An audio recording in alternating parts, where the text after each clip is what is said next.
is just an emotion. It's part of human experience. When I think about being successful, a successful life is a life where you experience life to the fullest.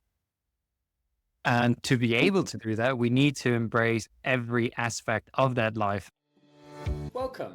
I'm your host, Martijn Smeets, mental health trainer for entrepreneurs, and in this podcast, Redefine Success, Unscripted Stories, we'll dive into raw, unfiltered stories of people breaking the mold to inspire you to let go of the societal pressure and norm of success. And if you love what you hear, then drop a review and make sure to check out the Thrive Tribe, a community where personal and professional well-being comes together. Let's dive into it. Welcome, Thomas. It's so amazing to have you here. We've connected years ago in Spain, and, we've stayed in touch over the past 2-3 years. I can't even remember how long it's been, with certain touch points here and there. And I've said it to Thomas in the past, and I'll happily share with you guys as well, that when it comes to spirituality and commitment towards spirituality, I really see Thomas as a big inspiration and example for me to look to, and to have these kind of conversations with as well. And has a very, very interesting journey. I've been a small part of it, but knowing a little bit about his background, I'm actually very, very excited myself to dive into this and to really get to know a bit more about your background. Because of course, redefining success, it's all a little bit about seeing where we come from, where are we now, and what helped us in that journey, where are we going, right? So first of all, really thank you for taking the time for having this conversation with me, my friend. Thank you for the introduction, and always nice to spend time with you as well. I can see you as a brother with a really nice time in Spain, and it's been mostly online, but it's always a pleasure to be with you. Yes, I'm excited to speak for the next hour with you. Amazing. Yeah, it's definitely should actually create the opportunity of meeting in real life again. The last time was, I think, on Boom Festival 2 years ago, where we had a little dance. But yeah, definitely. Because you are right now facilitating meditations in I know the Innate network. As far as I know, the co-living's there. You just were part of hosting a Tantra retreat.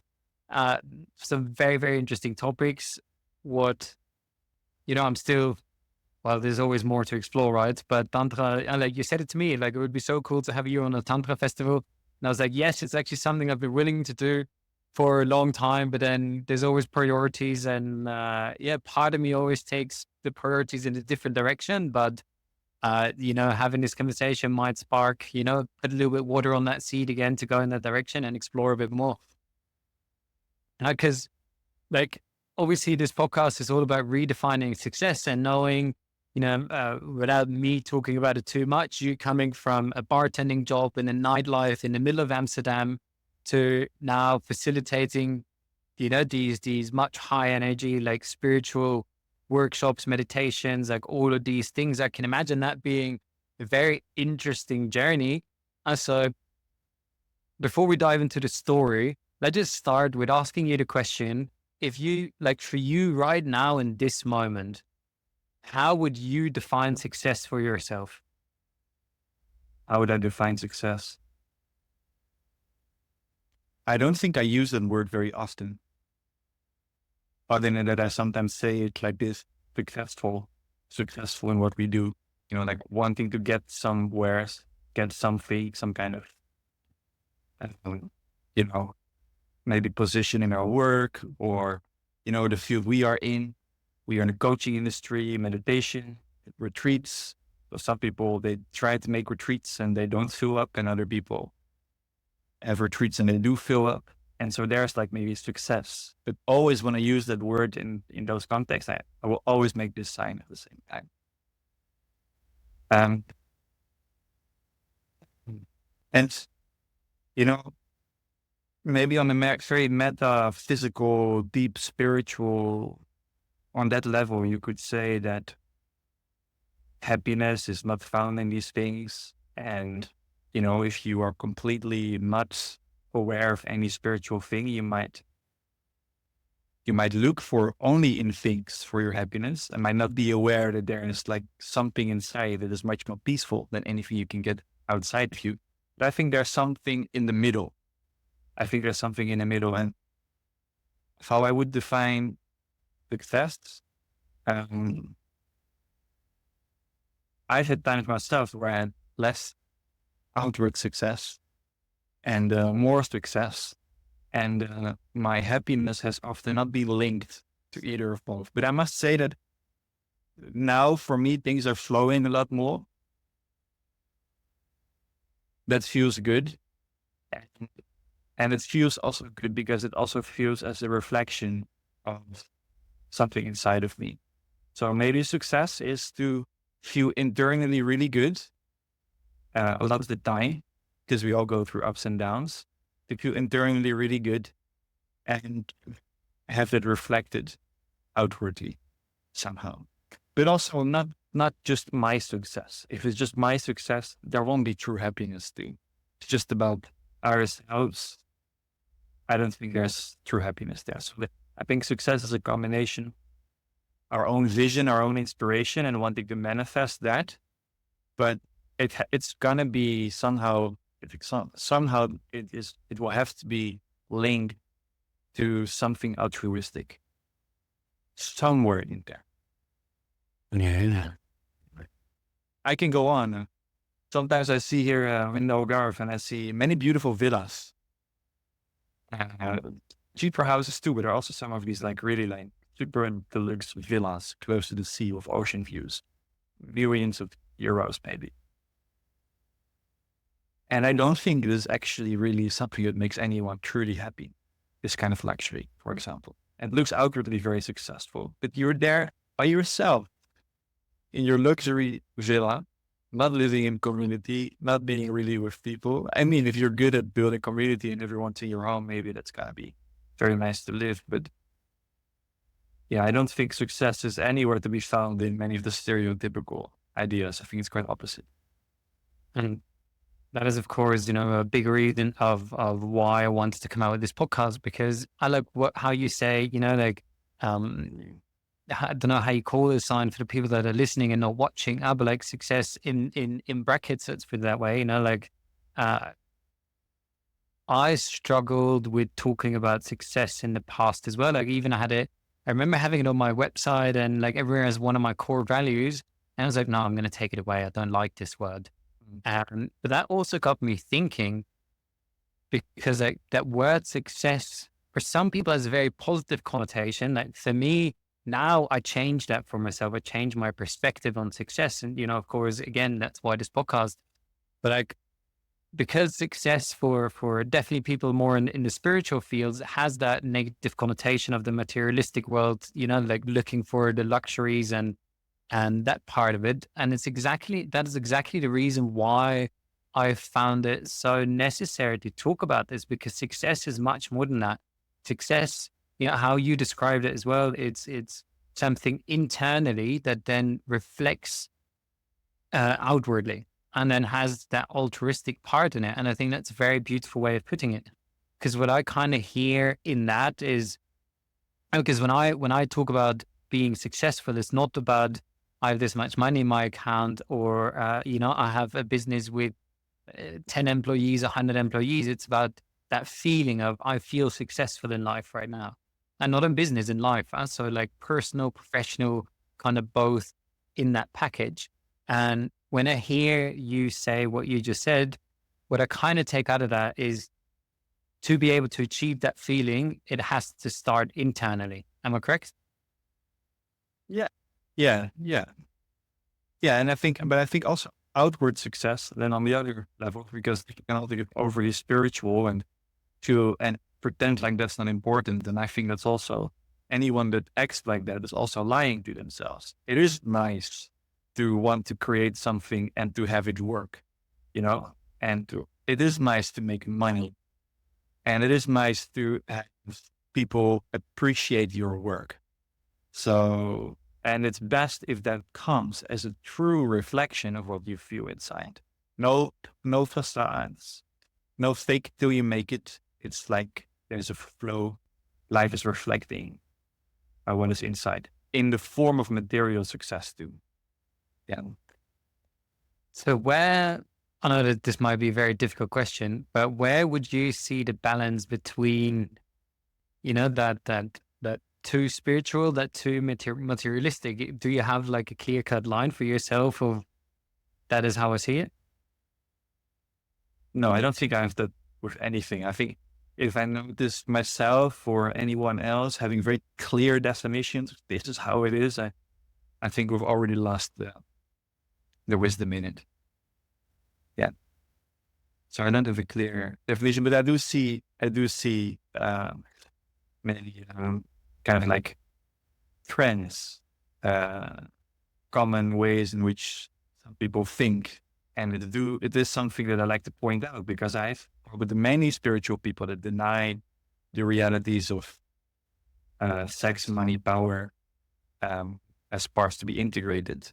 And I think that it is a huge part of human and spiritual development. So I know many spiritual people will judge success even. Yeah. And so that's from there, maybe a clear line, like, hey, something's going wrong if you're judging that.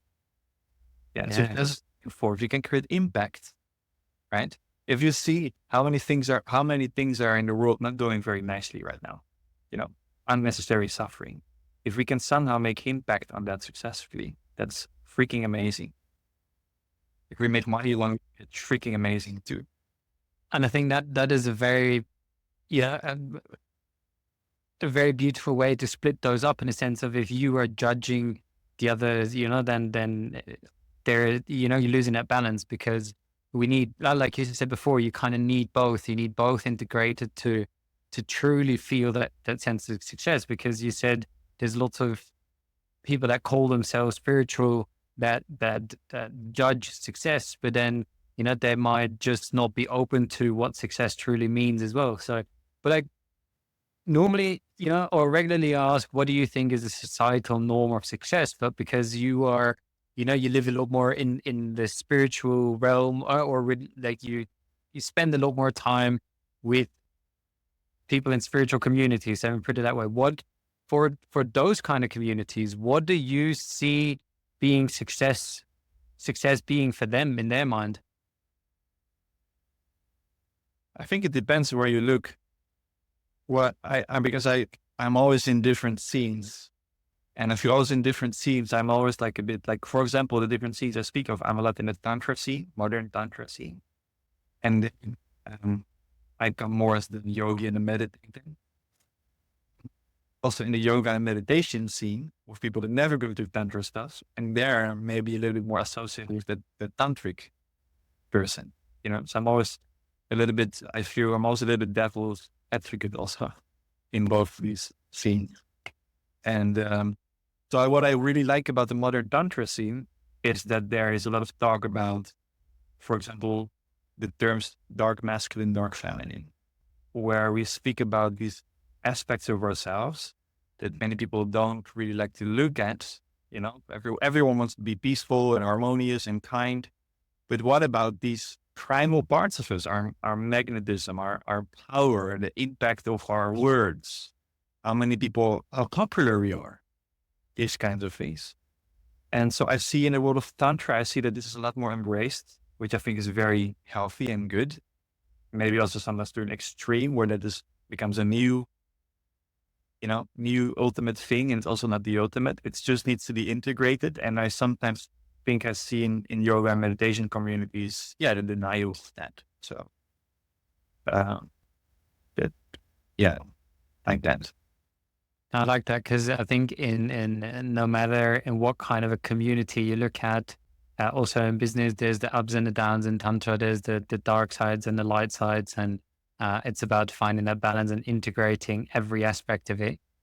Just as, like was something that I talk about with my clients very often. They feel sad or they feel angry, or, and they call it then as negative emotions. But like, let's not call it negative. It's just an emotion. It's part of human experience. And if we, when I think about being successful, I think a successful life is a life where you experience life to the fullest.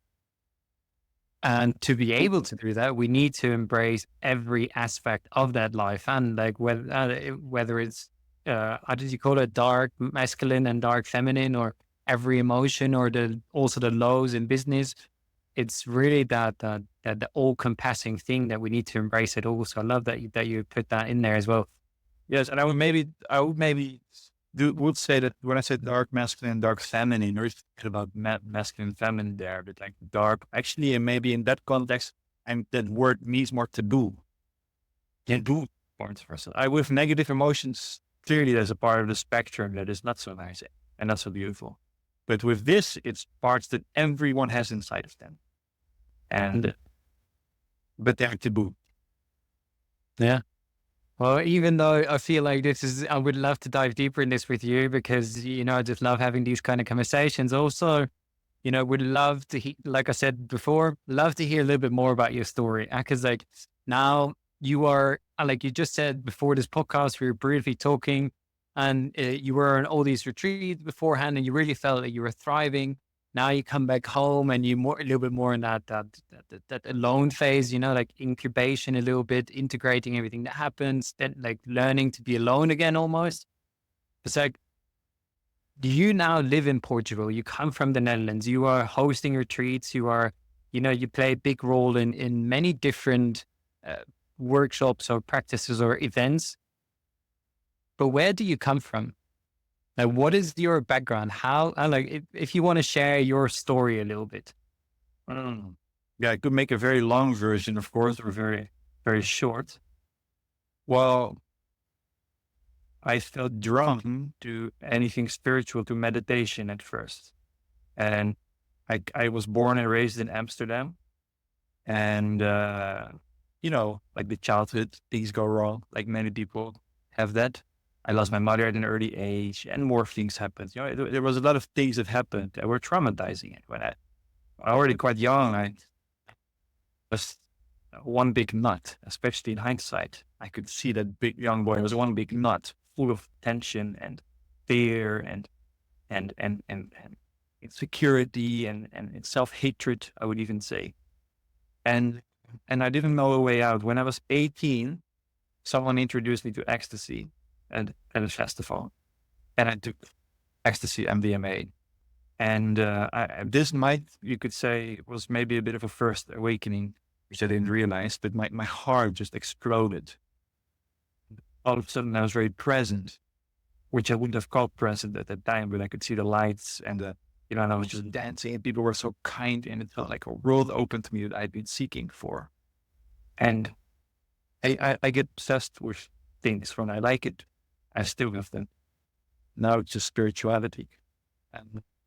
But I just felt like this door went open, and I fully went for the rave scene in Amsterdam. So I started to rave a lot, and quickly adding more kinds of drugs to the list I was taking on a weekly basis, and drinking, because I was working in the hospitality and nightlife industry.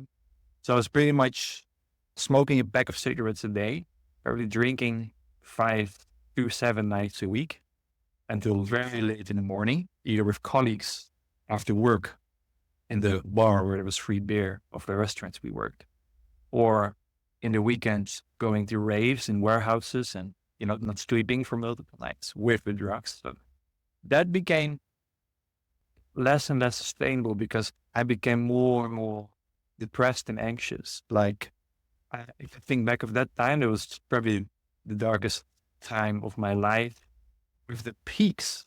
Don't get me wrong, I had a lot of fun. I had beautiful memories too, with my friends and sharing love and being, at the party. But during the week, it just was horrible, where the lows of the drugs were taking me. And I was also increasingly having suicidal thoughts. I didn't know a way out. I felt really bad. I had trauma, and I didn't know a way out. And I was seeking it, and I didn't find it. And so more and more, the thought of suicide came up, because it wasn't worth to live like that. And when I realized that drugs weren't helping, actually, but only were making it worse, I was more and more of my back against the wall. And then I was, as I was often doing, I was laying on the couch on my phone, scrolling through YouTube. Then a video appeared from a very young guy. He's still online. Some might know him. His name is now Vishuddha Das. At the time, he was called Koi Fresco. And he had a YouTube video on Buddhism and meditation. And I always say this, it's important that it was him, because if it would have been a monk in robes, I probably would have done the scrolling. But it's a young guy that I could relate to in a way. So I clicked and he spoke about meditation, and it made a lot of sense. Like that you can sit down and go inside your mind and resolve suffering in that way. And it was like a light bulb went on, like that's what I need. And it started to sit in my mind, and I didn't consider to go to seek that in Amsterdam. I kind of felt drawn to seek it abroad. And so a few months later, I booked a one-way ticket to Bangkok and traveled around for 4 months, which was an awakening in itself. You have to tell me how long you want me to make this, because I can make a much longer and a much shorter version of this. And keep on going. To travel abroad is also an awakening in itself, because a lot of my suffering was also about my self-image, how I felt about myself. So what we believe about ourselves, we are constantly putting out into the world. And when we are always in the same environment, these people are used to that version of us. So you're constantly circulating that self-image of everyone back and forth. And that's what everyone is doing in society all the time. That's why people get so stuck in their identities. When I was traveling, I noticed I was going to hostels all the time. I noticed that every hostel I went to and was making new friends, I naturally got a completely different role in each group. Speaking again about, by the way, things like popularity and things like that. The truth was, in some groups, I was not popular at all. Not particularly feeling like. In other groups, I was very popular and all the girls would be interested. And then the next group, no girl would see me standing. These are things you find important, right? When you were young. We're still kind of important, most of us. So I was really noticing these reflections, and I was like, wow, it started to dissolve already a sense of being a solid someone in that way. And like, let's break there. We can continue in a minute, but let's reflect a little bit on that part of your journey, because what we've talked about now is so like traumatizing things happened as a child, being in Amsterdam, maybe the drug capital of the world, or, let's say there's a lot of drugs, there's a lot of party there. So, it being very easy to get into that. Definitely with having mental health challenges, emotional challenges, it's very easy to find that distraction. And then, taking yourself to that point of suicidal thoughts, of, anxious, depression, all of these things, and then finding that meditation, and then, being inspired to go and travel. In that part of your journey, did you even ever think about being successful in life, or was the only thing on your mind, I want to get away from where I am to where I am right now? Yeah, that last was the most strong, but I was always kind of ambitious, I think. Like I always said, when I was working in the hospitality industry, that's just me there's something in me that always had like some kind of desire to do something. So I really wanted to, have leading roles in hospitality, for example, which I also got, and things like this.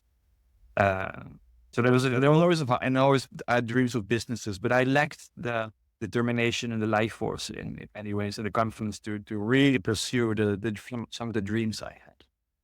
And like, when you look at that part of your life, and when you, it doesn't have to be in these words, but when you thought about being successful, taking that next step, what did that mean to you then in that moment? Do you remember that?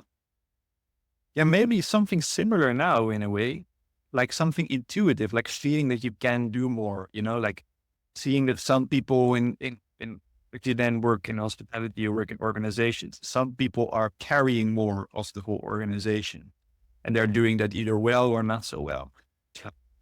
I think that always felt for me like a form of success. Maybe also it had a lot to do with fulfilling our potential, because maybe I'm still not that interested in money in many ways. Yes, but I mean, I'm mostly interested in having a nice life, not in seeing a high number on my bank account, right? Yeah, this is what ultimately everyone wants. But I think I was mostly interested and still am in just manifesting potential. Yeah. Yeah. Yeah, but I love that, manifesting potential, because, even in that dark place, you were still, I like we said, you were, the main thing on your mind was, I want to get away from where I am today, away from this emotion. But there was still partially this drive of, I want to become, want to reach my highest potential. At that point, did you have any idea what that was? My highest potential for the night. Mm-hmm.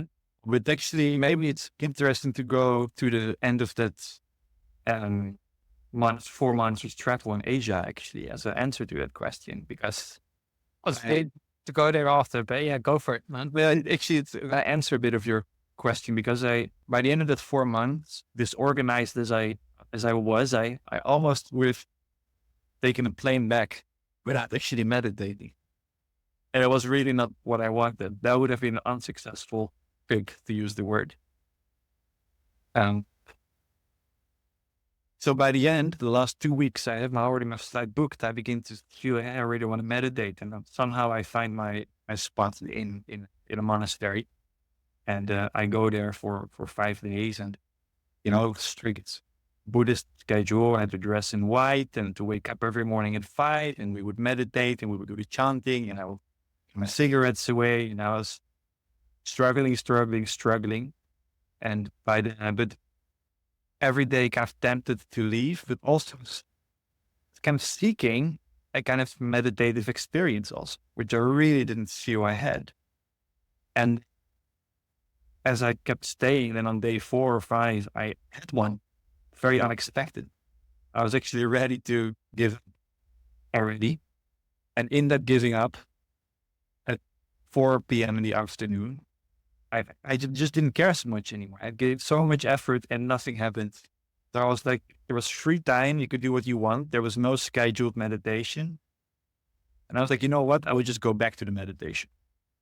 And I go to the meditation hall without any expectation. I sit down. There's only one other person sitting there.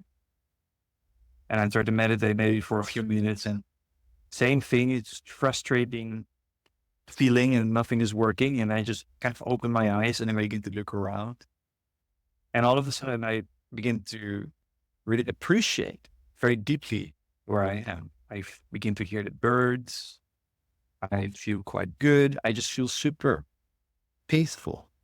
And I noticed that, like, whoa. And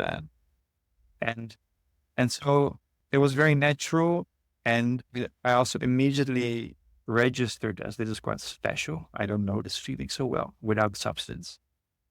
And so when I came out, I was full of inspiration also. And I wanted to write about my experience, which I did. And there are still posts about that experience, probably somewhere way down on my Instagram feed.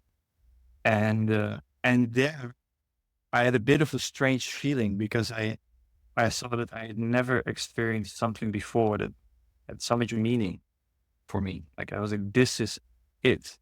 Okay. This is just better than anything else. And I kind of saw immediately how much it meant to me. And I think it's very somewhere registered deep inside that probably I was going to teach this somehow. That probably my life is going to be about this. And I get a very little chills when I say that. And there was a sense in that felt quite exciting in a way. Like, I felt actually potential for my life, because I was with my desires for success. There was also a lot of lack of belief in myself. But here I kind of felt like, hey, there's actually, I feel something here. So I felt a lot of potential there, which was a bit frightening. Yeah. Yeah. So that kind of answers the question, I guess, about that. Definitely. Yeah, because I think that's a very interesting part of putting that in. Well, you had that trip, that learning a little bit about you, that you're not a rock solid person, that is different in different environments, really. And you being in that, was it in a monastery or? This experience, Yeah. yes, was in That's a monastery, Chiang Mai, Thailand. Yeah. I love Chiang Mai. So I had, so in the monastery there, what I find very interesting about that is you go there to meditate, to find a certain something, and you're working really hard. You're so focusing on, I'm going to do my best. I'm going to do this. And, like pushing yourself to find that certain something. And after 4 days, you can't find it. And then really when you get to the moment of like, fuck this, I'm giving up. You know what? I'm going to sit down and is what it is. That moment that you really let go, then you find that what you're looking for. Yes. I think that, there's a very important life lesson to take away from that story, really. There it is. That's why I share it also.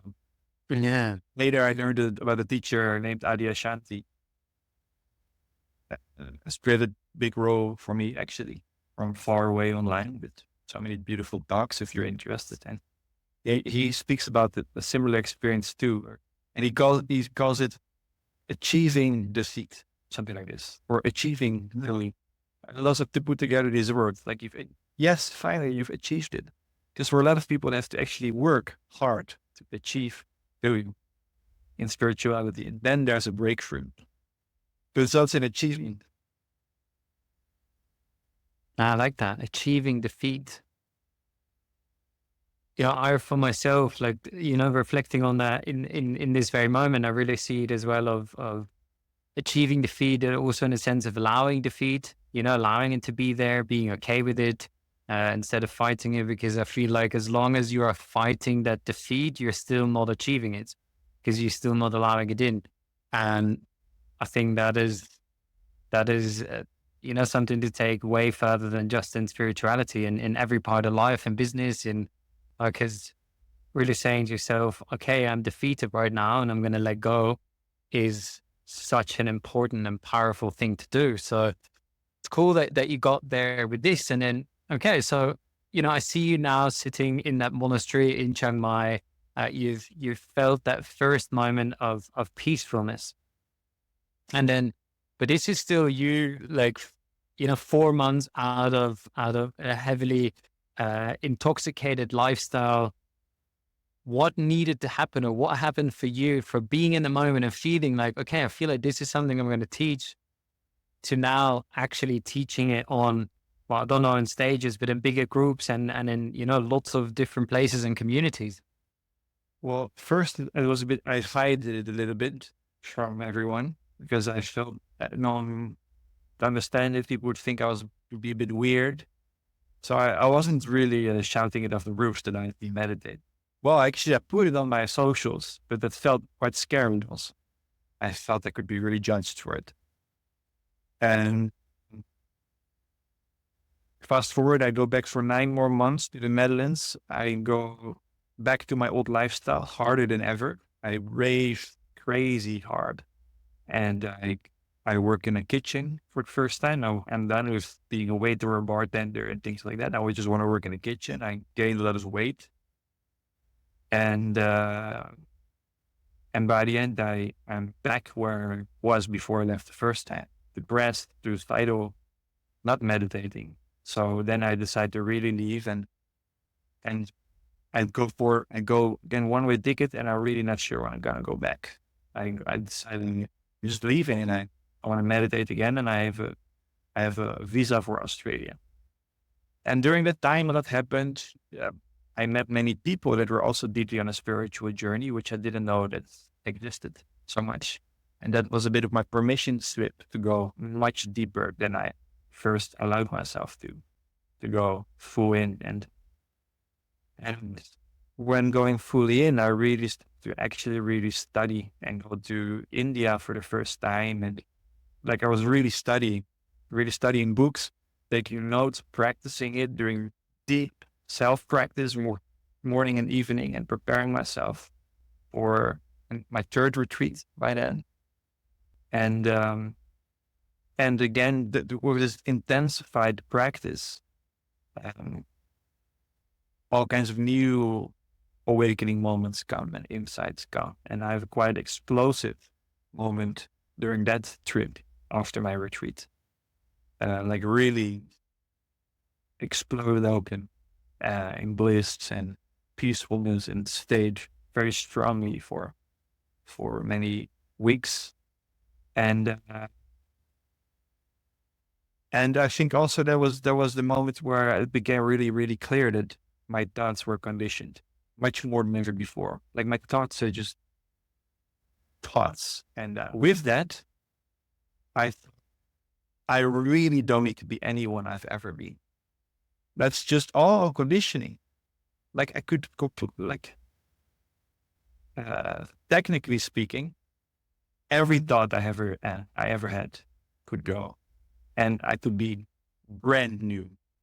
That's the realization. That's what I realized. I saw, so that's not going to be as easy as technically sounds, but it was super, super strong. So with that, I finally dropped a whole ton of thoughts that were dragging me down, believing in myself. And with that, I think really exploded open the sense of I have so much potential. I literally can be anything I want to be. And I started to first pursue a long dream of becoming a fitness instructor, which is a bit of a milestone of overcoming my cigarette addiction and my drinking and overweight and teaching fitness. But already during that time, didn't feel so real. I felt so much more that spirituality was a true transformative meditation, mostly, and the insights you get. So then I started to offer online one-on-one meditation journeys to people. And first, very amateuristic, yeah. And but it started there, and from there it slowly grew. Yeah, I went all in. I think that's that's a beautiful part of your journey. And like, of course, you were at an extreme of it wasn't wanting change; it was needing change, and like having these suicidal thoughts. But still, it took some drastic action for you of like, leaving, because your environment has such a big influence on you. Like you said beforehand, at home, you have those people, and in your mind, you kind of, you adapt yourself to you adapt yourself to how you think that they see you. And so you're in that matrix and constantly adjusting yourself, and then you take that drastic action of traveling. Like I also traveled a lot, and there's such a beauty of every time you move to a new place, you can completely reinvent yourself because nobody knows you. And it's such a beautiful practice. And then, going through that drastic change, finding meditation for yourself, practicing it, allowing yourself to dive deeper into it, to then take that step of like you already having that knowing in your mind somewhere of like, this is what I want to teach. Then taking that step of, I'm going to give people one-on-one experiences. There is so much that must have happened internally in just that part. And like, I feel a big part for many people when, like, I remember myself included as well, like when I stepped into the mental health coaching field, and I said, I want to talk about this to people. Like, I want to talk about emotions and how our thoughts are corrupting us, and how our thoughts are not ours. And it was because I had this revelation, probably a similar experience as you with that meditation. Like, I needed to share this with people because, like, how the world needs to know about this. But then you come to that point of, or I got to that point of, but am I really going to talk about it? How are people going to think about me? Like that fear of judgment, that fear of people abandoning or rejecting you. How do you deal with that of like, the first times coming out with these, well, completely opposite topics of that raving, of that party scene, diving deep into meditation and offering that to people? How do you deal with going through it the first time and the reactions of the world on that? Very nice that you picked that out, Ben, because indeed we could have passed all on it, went forward into the future, but there was a ton happening internally during that time. Taking those first steps, like insane amounts of energetic shifts and pain also to work through. Because as I said, when I had this deep, unshakable seeing that I was not my thoughts, with that gain potential. And so like I would feel a part of me come alive that had always been suppressed. And it was so free to be that person. It was a part inside of me that could speak, that had inspiration, that felt, vibrant and positive and, and I remember I would have these moments where I would feel so much inspiration. I would just take my phone and I would record my first video speaking about something. Maybe actually speaking about kind of this, how you can be anything you want. And I remember that was the first time that social media is a big thing right now. It's a very place where we can be very visible, and it can be quite a good place to practice with showing yourself a bit more. I put it on my socials for the first time in video, and it felt great. I felt so expanded. It felt all more of that bliss awakening that I was going through. I was already back in Amsterdam for a few months. And the next morning, I wake up and the first thought that crosses my mind is, did I put a video yesterday on social media? And it begins to dawn that I actually really did that. And I check and I really did that. And I just go literally like 180 switch. I go back to my old insecure part. It comes fully online. And I just go like, no, what have I done? Literally like this. Like, what have I done? And I start to cross my mind that like this person can see it, and my old colleague and my uncle and my this and my that. And just the anxiety that it costed me. It was just insane. It kept me in bed more or less for a good week, maybe 2 weeks. Whoa. Like I hardly wanted to leave the house. I just went to my work and went home. And then slowly it faded, and I would do it again. I would do another blissful, expanded diamond and inspiring time. And again, I would record something out of a flow state, something so true from my heart, post it. And the next morning, again, and like all this anxiety in my system and so much suffering. And I had to do this quite a bit to slowly, I knew insights came from that. It was so intense that all of a sudden I also realized at some point, like the amount of times that I actually dealt with people's judgment. Yeah, I could feel a few friends or family members maybe not fully resonating with it, but I also saw that I've been suffering so much, and maybe for not more than 5 minutes, I've heard people talk about it. So I realized it's just in here. I'm just making myself go crazy. It might be true that people are judging, but I am making myself go crazy more than anything. And to add to that, if I may, or yes. a follow-up question to that, because you're saying people didn't spend more than 5 minutes talking about it. There is a very limited amount of people that were judging it. Through sharing that, did you make any new connections, or did you expanded certain connections? Did they grow any deeper? How was that? What was the positive reaction on you sharing that?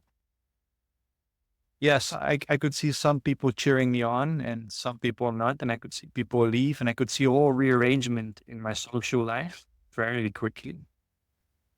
And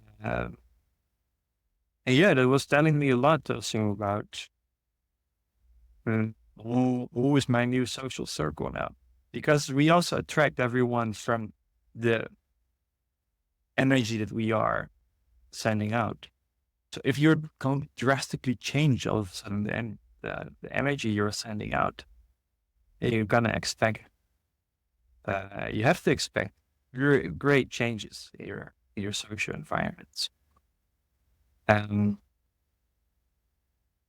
So yeah, I think I also learned to, and I think this would be, if anyone would be watching this, that is maybe on the starting such a journey, I think it was really important for me to keep people around that were cheering me on, and to really like this energetic posture with people that were judging, criticizing, kind of putting me down again. Because it's the most fragile time. You just start, you're at the worst that you're ever going to be at what you do, in a way. And you're the most insecure that you're ever going to be about it. And if during that time people are, and some shadows in people kind of like that because it can give them some power over you even. That they would actually keep you small.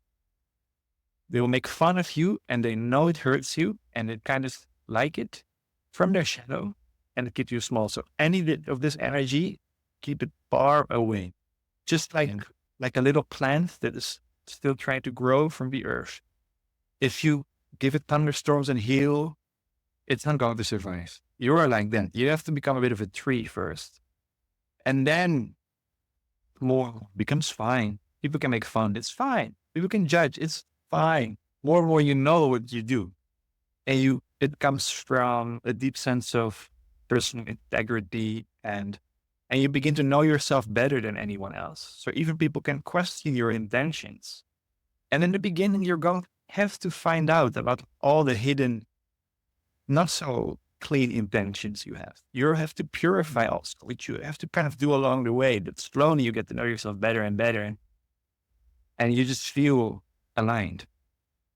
And I think that how you said that we need to purify ourselves along the journey. I think that's a really beautiful way of putting it because nobody has ever started something and it was good and pure and clean and perfect at it. Is anyone ever perfect at anything?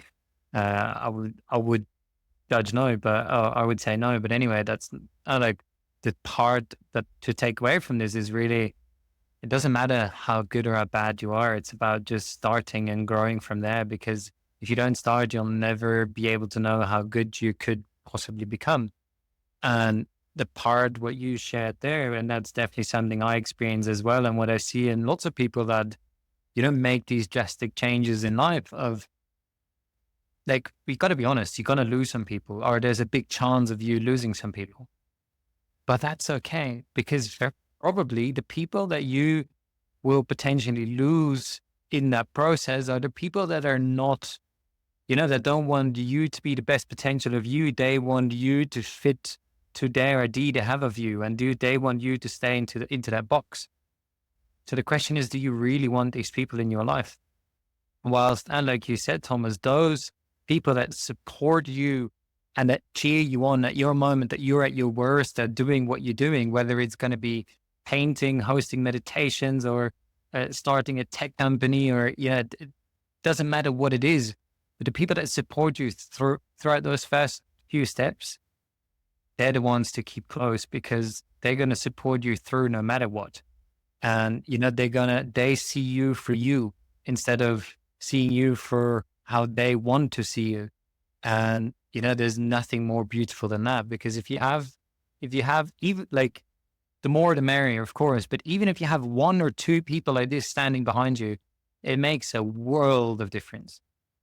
Yes. Because I can imagine for you as well, Thomas, like going through that journey, it wasn't easy and you had some help from people. Like what was the impact from the community? Because you talked about community before in the beginning that, that you're looking more and more towards that community feeling. You obviously like being part of hosting co-livings, what is all around community. How big of a role does community play in someone creating their own unique, successful life? Yeah, it depends what you mean with the word community, because now, years later, I'm reading communities that are quite big, traveling communities. I think then in the beginning, I think the community can be quite small. I started with quite a small community, especially if you're going through a big transformative process, spiritual awakening process. You might really not have a lot of space for a lot of people. In ancient tradition, to speak quite beautifully about the process of Kundalini, which is basically like, this is all the channels in your body literally are completely rewiring along with your spiritual awakening process. There's so much new ways in which energy starts to move in your brain, in your thinking, in your system. Very intense. So in the beginning, I think a lot of people won't have capacity to have a big community around that. But the few people that are inspiring, that are helpful, it's going to be really good. And of course, you don't need only people that cheer you on. That's the deeper energy that they hopefully come from. Also, good if people can show you your blind spots from a loving way, only to help you grow. That's also crucial. If you only have people that cheer you on, that's kind of dangerous in its own way, too. But yeah, that's crucial. And I think also to find a coach or a mentor, especially in those beginning stages, can be really, really helpful. Yeah. And that person should be someone that, well, should is always a dangerous word. But in my opinion, or in my experience, that person should be someone that you feel very magnetically drawn to, because they are embodying something that you see inside yourself, maybe unknowingly, and they already have it embodied. And just spending time with someone like that is offering their service as a guide, coach, mentor, whatever words you want to put onto it. If they have good intentions, it's going to be really, really transformative. Like that we Elaborating or continuing on that, I think the quote that I've had, and it will always stick with me because I didn't follow it in the past and cost me a lot of money, is only take advice from the people that have what you want. And it doesn't necessarily have to be something materialistic, but that emotionally or mentally have, something that you want. Do they have the emotional stability that you are looking for? Do they have that whatever it may be, a certain energy that they're carrying, or, what you said, that magnetic attraction to that person, because that is probably combined with that a little bit. And only take advice from them, because like many parents, like my own parents as well, for example, I love them to bits. And like they have some really good advice for me from time to time, but I'm always careful with the advice that they give me because they have a completely different life than I want. And of course, they're going to give advice from their perspective, and their perspective will lead to a life similar to what they are living. So, think about it. Who are you going to listen to? Who are you going to learn from? Who are you going to let yourself be guided by, be coached by? And it has to be that magnetic force pulling you to that person, like you said. Yes. Looking forward to where you are right now. Well, now obviously in Portugal, you just had a few retreats. You've been traveling quite a bit. What are the next steps for you? And like thinking about where do you want to go? What is the vision for you? What is like your successful life? I know if there is that word, but what is the successful life for you in the future? What are you working towards? Yes. Well, I don't think I can look very far ahead. There's a meme online where it shows someone on a bridge with mist, and that's kind of like how this kind of work is. You kind of like you gotta see a few steps ahead. Well, I think one of my bigger intentions is I see you, and not that I'm different in this than anyone else, but every person can only feel it inside themselves. I see you huge potential of what I could do. And I'm curious. I feel it would be a disservice to everything to not try to bring that out somehow, with the aim of having a positive impact, of leaving this world behind a little bit better than I found it somehow. Even if that means I just planted one tree somewhere, But there's something we can do in this life to leave behind better. And if it can be much bigger impact, then if that's the potential, I'm curious to explore that. So that's my big vision. But not extreme amounts of control, because something else so I root myself in is to just follow quite moment to moment in shorter time frames, let's say from a few hours to looking a few months ahead to where inspiration is guiding me. Because I don't feel I choose my inspiration. Inspiration is something that comes, right? The more we open ourselves up to it with taking good care of ourselves, being in alignment, we kind of become a more open channel for inspiration, for something divine, I would say, to flow through us, not making anyone more special. We all can do that. That I feel that's the main guidance that I'm following for the next period. I am planning to, as a request for people I work with, to start to train others in how to guide meditation. I'm going to be focusing that on people, for example, that are working in office culture, so that they can maybe bring meditation to offices, things like that, because this is where the request came from. But in general, like also if you're a coach or a therapist, how to guide a true meditation with someone, how it can help them and the ins and outs of it. And so that feels like the next step that I want to pursue. And my dream is also community, living in community, being with community. That's what I really thrive in.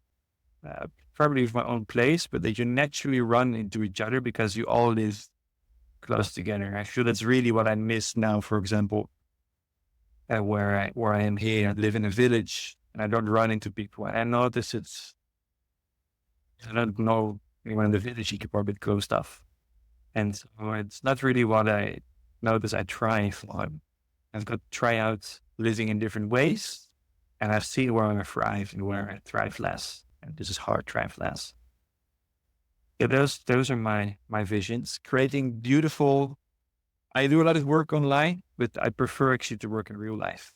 So doing beautiful immersions and retreats with people and one-on-one work also, if that's relevant.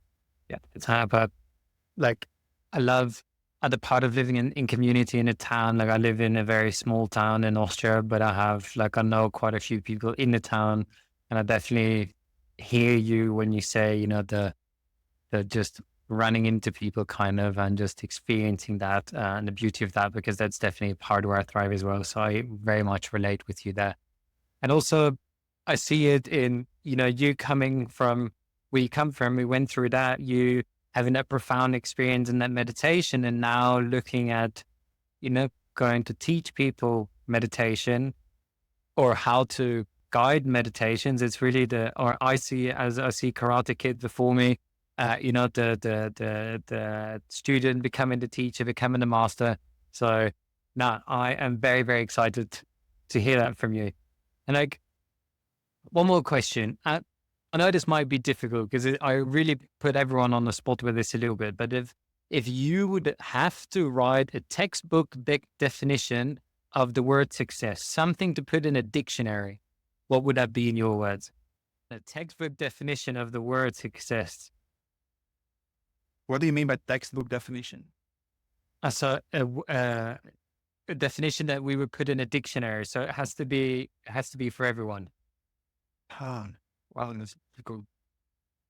It was really difficult. Having a good impact on others and the planet and oneself. That is a win-win situation for everyone, leading to personal, stabilized satisfaction. I love putting people on the spot with this because they don't get too much time to think about it, and responses are always so different, just as yours is now as well. And yeah, I appreciate that. Thank you. Yes, I thought stabilized satisfaction a little bit from Margot and who I was in retreat with a month ago. Tantric.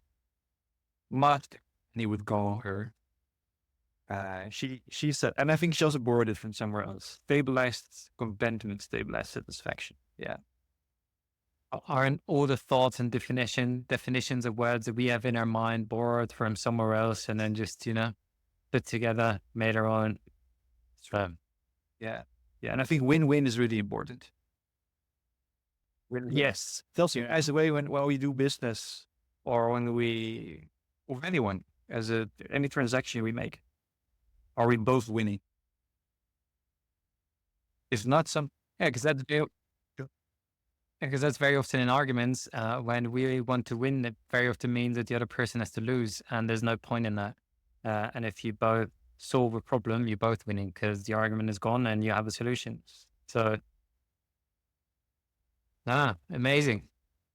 I've really appreciated this conversation, Thomas. But before we close off, I want to give you a moment as well. I don't know if you have any retreats planned, if there's anything that you want to talk about, that you want to share. Also, feel free to share your Instagram or any other websites. This is your moment. Thank you. So main retreat I would like to speak about that's coming up is the silent retreat. If this podcast's out soon enough, 10 to 18 November in Portugal, with E10. You can find everything. I'm going to refer it to probably easiest through my Instagram, _Thomas Matthias, or through my website, thomasmatthias.com.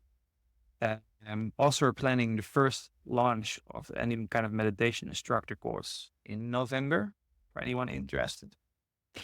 And one of my other most favorite things to do is with people where there's true resonance, there's true magnetism for some kind of private guidance. I love to work with these people because that's super powerful. So if someone is feeling that, like I can learn something from you, please reach out because I love to help you. And but it has to be rooted in this kind of this feeling, like I can learn something. Yes. And other than that, thank you for listening. And I love this conversation too. It's very nice for me also to share my story. It's even a nice way for myself to reflect. And also, it's easy on the socials to not always have the full personal story behind it. Yes. So it's very nice when someone gives the opportunity to share that, because it can be quite important when we listen to online to know a little bit about the backgrounds. I thought I had a good opportunity to share that from my heart. Yes, thank you. Thank you. 100%. And, I really very strongly vouch for Thomas as a spiritual mentor. So if anyone is looking for anything in that direction, definitely check out his Instagram. The links will also be in the description of this podcast. And then I just really want to thank you for your time. Thank you for being here. And I will make sure that this podcast is out at least a couple of weeks before the retreat so that people have a chance to join this when they hear this too. We're running more. Next one in November. Yeah, thank you, man. Thank you. Appreciate you. Look forward to when we get to see each other in real life again. Likewise. Have a good day. Ciao. Thank you for tuning in, and I hope this episode was valuable to you. And if it was, share it with someone else who might benefit from it as well. And if you want to support the podcast a little bit more, a like, a subscribe, or even a review could go a long way. And if you are looking for more weekly insights, practical tips filled with resources and updates on future free workshops, then sign up for the Thrive Wire, my bite-sized value-focused newsletter to help you thrive beyond the hustle. Sign up at www.thrivetribe.space/newsletter or find the link in the description. Thanks again and see you in the next episode.